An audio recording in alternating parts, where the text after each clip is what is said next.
Maestro Sir Anton, guro't vlogger na Pilipino, tagahatid ng balita sa bayan ay totoo.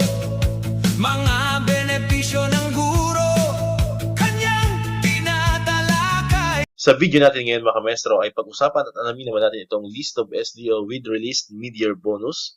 Ngayong araw po yan, May 13, 2026. Ayan. So good news nga po mga maestro kasi may mga nadagdag pa rin ng mga SDO ngayong araw na narilisan po ng kanilang maagang mid-year bonus. So ngayong araw po ay May 13. So 2 days to go ay talagang matatanggap na yan ang karamihan po itong ating mid-year bonus. Kung hindi man karamihan, lahat dapat ay lahat ng SDO po ay makatanggap na ng mid-year bonus ngayon pong darating na Friday. Ayan. So ito po yung ngayong araw, ngayong araw po ay Miyerkules. Ayan, May 13. So ito po SDO Ilocos Norte. Ayan, congratulations po sa mga kamestro natin diyan sa SDO Ilocos Norte. Kung may nanonood sa atin from Ilocos Norte, comment down below. Ayan, kung legit po ito nakuha nating information. Next naman ay ang SDO Sorsogon City. Ayan, congratulations po sa inyo dyan sa SDO Sorsogon City.